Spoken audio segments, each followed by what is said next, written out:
حضرت امام علی مرتضیٰ رضی اللہ تعالی عنہ جن کی بہادری اور طاقت کا آج تک کوئی بھی ثانی نہیں ہو سکا۔ حضرت امام علی مرتضیٰ رضی اللہ تعالی عنہ کو شیر خدا ایسے ہی نہیں کہا جاتا بلکہ آپ کی بہادری، طاقت اور دلیری کے بے شمار قصے تاریخی کتابوں، حدیث اور اسلامی واقعات میں ملتے ہیں۔ ویسے تو حضرت امام علی رضی اللہ تعالی عنہ کی بہادری کے بے شمار قصے ہیں، لیکن آج کی اس ویڈیو میں ہم آپ کو حضرت امام علی مرتضیٰ رضی اللہ تعالی عنہ کی بہادری کے دو ایسے قصے بیان کریں گے جو آج سے پہلے شاید ہی آپ نے سنے ہوں گے۔ پہلا، جنگ صفین میں حضرت امام علی مرتضیٰ رضی اللہ تعالی عنہ کا حملہ۔ حضرت امام علی مرتضیٰ رضی اللہ تعالی عنہ نے جنگ صفین میں کیسے حملہ کیا اور سامنے والے لشکر کو کچھ ہی منٹوں میں دھول چٹا دی۔ اور دوسرا، جنگ احد میں ہونے والا مقابلہ، حضرت امام علی رضی اللہ تعالی عنہ اور طلحہ پہلوان کا مقابلہ ہے۔ یہ دونوں واقعات ہیں آج کے اس ویڈیو میں ہم آپ کو مکمل تفصیل کے ساتھ بیان کریں گے، اس لیے آپ سب سے گزارش ہے کہ ہماری اس ویڈیو کو اینڈ تک ضرور دیکھیے گا۔ سب سے پہلے بات کرتے ہیں جنگ صفین میں ہونے والے حضرت امام علی مرتضیٰ رضی اللہ تعالی عنہ کے حملے کی۔ جنگ صفین کے میدان میں مخالفین لشکر کی تعداد میں مورخین کا اختلاف پایا جاتا ہے۔ کسی نے 80,000، کسی نے 1,20,000 تو کسی نے 2.5 لاکھ بیان کیا ہے۔ اب ہم آپ کو لے چلتے ہیں میدان صفین میں۔ میدان صفین سجا ہوا تھا، سارے عالم بھی موجود تھے، اپنے علاقے کے جنگجو بھی ہیں، نیزہ باز بھی ہیں، بہت سے افراد تیر انداز بھی ہیں، لیکن ہر زبان پر صرف ایک ہی سوال ہے، حیدر کون ہے؟ شام سے آنے والا ہر افراد صرف حیدر حیدر کر رہا تھا۔ حضرت علی مرتضیٰ رضی اللہ تعالی عنہ نے اپنے لشکر کا سپہ سالار ملک اشتر کو کیا تھا۔ یہاں پر تھوڑا پیچھے چلتے ہیں اور حضرت امام علی مرتضیٰ رضی اللہ تعالی عنہ کے جنگ کی تیاری کی کچھ باتیں کرتے ہیں۔ پیارے دوستو، آپ کو واضح طور پر بتاتے چلیں کہ حضرت ملک اشتر جوان آدمی نہیں تھے بلکہ وہ بوڑھے شخص تھے۔ آپ کی کمر سیدھی رکھنے کے لیے کمر پر پٹا باندھا کرتے تھے۔ کسی نے آپ سے پوچھا کہ آپ کمر پر پٹا کیوں باندھتے ہیں تو آپ نے کہا کہ کمر کو سیدھا کرنے کے لیے کوئی یہ نہ سوچے کہ ملک اشتر بوڑھے شخص ہیں، مطلب کہ کمر بھی سیدھی نہیں کر سکتے۔ پھر بھی حضرت امام علی مرتضیٰ رضی اللہ تعالی عنہ نے سپہ سالار بنا دیا۔ اور یہاں پر میں آپ کو ایک بات واضح کرتی چلوں کہ جو حضرت امام علی مرتضیٰ رضی اللہ تعالی عنہ کا حسن انتخاب ہو وہ شیر کی نگاہیں رکھتا ہے۔ ایک مرتبہ جناب ملک اشتر نے سر پر امامہ رکھا، خول باندھا، اپنی کمر میں پٹا باندھا، سوار ہوئے اور ہاتھ میں علم لیا اور آگے بڑھے۔ کسی نے پوچھا کہ آپ کہاں جا رہے ہیں تو آپ نے فرمایا کہ میں حضرت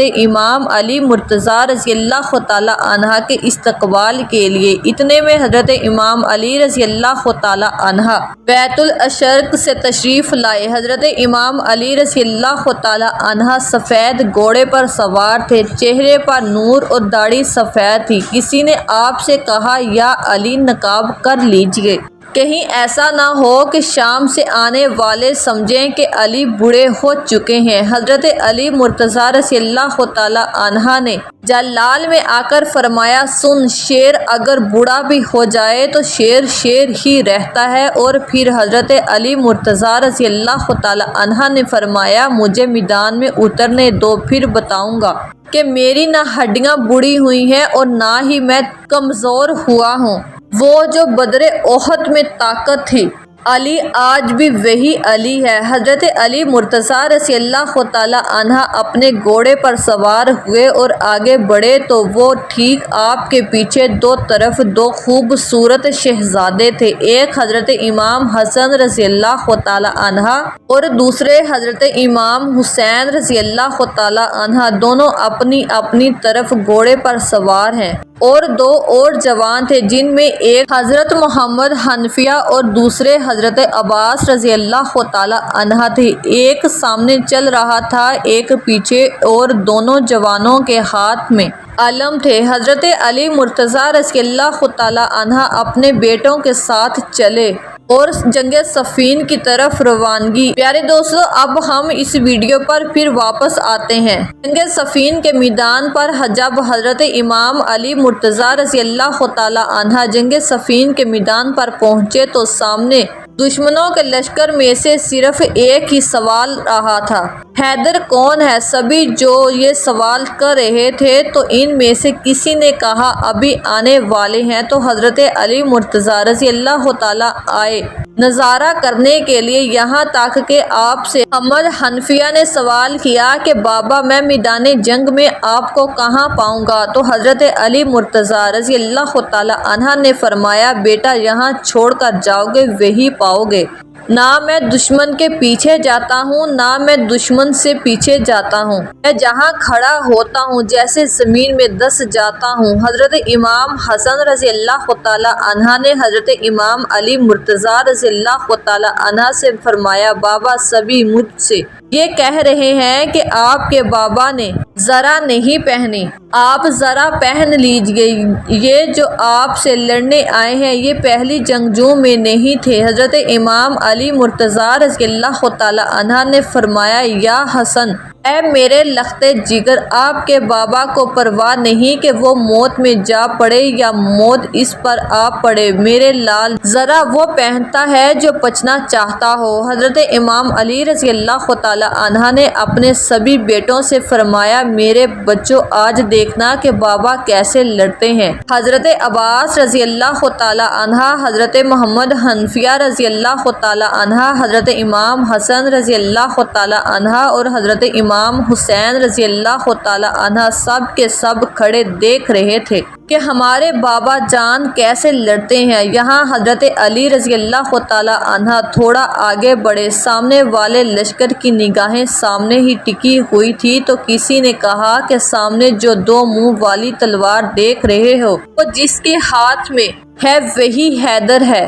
تو سبھی نے دیکھنا شروع کر دیا اور کہا کہ وہ جو دو منہ والی تلوار ہے وہی حیدر ہے۔ حضرت علی مرتضیٰ رضی اللہ تعالیٰ عنہ نے اپنے تلوار کو کھینچا اور سبھی سے کہا وہی رکے رہو، میں میدان میں اکیلا جاؤں گا، کہیں ان کے ذہن میں یہ نہ آ جائے کہ علی بوڑھے ہو چکے ہیں۔ ایک بار حضرت علی مرتضیٰ رضی اللہ تعالیٰ عنہ نے تلوار نکالی اور اپنے گھوڑے سے کہا اے گھوڑے مجھے لشکر کے آخر میں پہنچا کر واپس لا۔ آپ کا یہ جملہ کہنا تھا کہ آپ جس گھوڑے پر سوار تھے وہ گھوڑا دوڑ نہیں رہا تھا بلکہ اڑ رہا تھا۔ حضرت امام علی مرتضیٰ رضی اللہ تعالیٰ عنہ اپنے گھوڑے پر سوار، گھوڑا تیز رفتار سے لشکر میں اترتا جا رہا تھا۔ حضرت امام علی مرتضیٰ رضی اللہ تعالیٰ عنہ جہاں سے بھی گزرتے وہاں صرف سر ہی سر نظر آتے تھے۔ حضرت امام علی مرتضیٰ رضی اللہ تعالیٰ عنہ کی ایسی بہادری کو کوئی بھی آپ کے سامنے آپ کے مقابلے میں ٹک نہیں سکتا تھا۔ پلک جھپکتے ہی دشمنوں کے سر کٹے ہوئے زمین پر گرتے جا رہے تھے۔ حضرت امام علی رضی اللہ تعالیٰ عنہ کا غضبناک حملہ دیکھ کر پورے لشکر میں صرف حیدر حیدر ہونے لگی۔ یہ دوسرا واقعہ جنگ احد میں ہوا جب حضرت امام علی رضی اللہ تعالیٰ عنہ اور طلحہ پہلوان آمنے سامنے آئے۔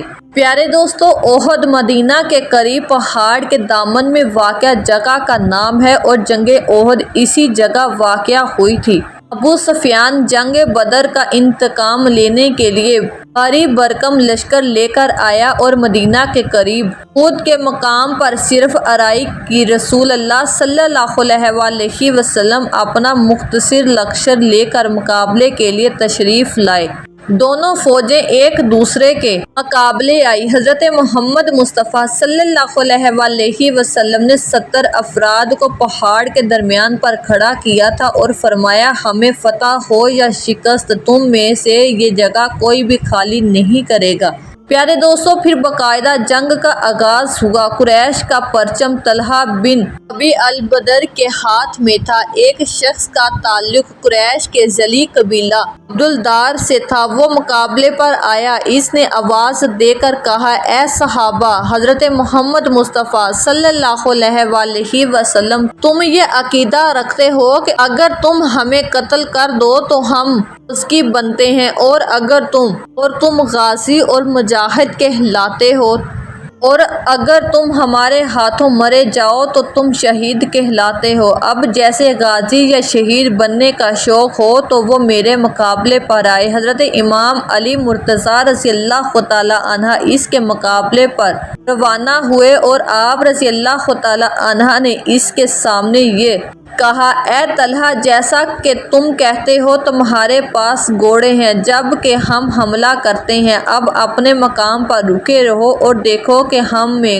سے کون قتل ہوتا ہے اور تمہاری گفتگو کا زیادہ حقدار کون ہے۔ یقیناً ایک دلیر شیر تیرے سامنے آ چکا ہے، اور وہ ایسی تلوار لے کر آیا ہے جو کہ کند نہیں ہے، اور حضرت محمد مصطفیٰ صلی اللہ علیہ وآلہ وسلم اس کی مددگار ہیں۔ طلحہ نے کہا، اے نوجوان، تو کون ہے؟ حضرت امام علی مرتضیٰ رضی اللہ تعالیٰ عنہ نے فرمایا، میں علی ابن ابی طالب ہوں۔ طلحہ نے کہا، ایک قسم میں جان گیا تیرے علاوہ میرے خلاف کوئی جسارت نہیں کر سکتا۔ یہ کہہ کر طلحہ نے حضرت امام علی رضی اللہ تعالیٰ عنہ پر وار کیا۔ جیسے آپ رضی اللہ تعالیٰ عنہ نے ڈھال سے ناکام کر دیا، پھر آپ رضی اللہ تعالیٰ عنہ نے اس کی ٹانگوں پر وار کیا اور اس کے دونوں ٹانگیں کٹ گئی اور پشت کے بل زمین پر گر پڑا ہوا، اس کا پرچم بھی گر گیا۔ پھر آپ رضی اللہ تعالیٰ عنہ آگے بڑھے، اس کا کام تمام کر دیں۔ اس نے آپ رضی اللہ تعالیٰ عنہ کو رشتہ داری کا واسطہ دیا۔ آپ رضی اللہ تعالیٰ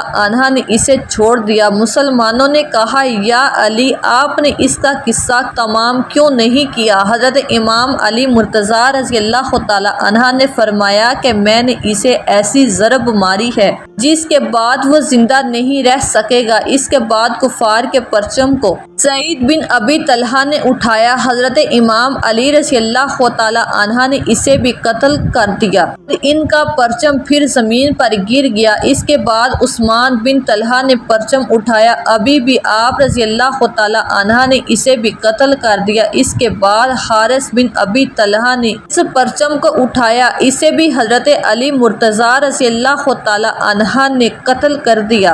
پھر عزیز بن عثمان نے وہ پرچم اٹھایا، حضرت علی مرتضیٰ رضی اللہ تعالیٰ عنہ نے اسے بھی قتل کر دیا، اور ایک بار پھر ان کا پرچم زمین پر گر پڑا۔ ایسے ہی باری باری سب نے وہ پرچم اٹھا کر لہرایا تو حضرت امام علی مرتضیٰ رضی اللہ تعالیٰ عنہ نے سب کو باری باری قتل کر دیا، اور ان کا پرچم زمین پر گر پڑا ہوا۔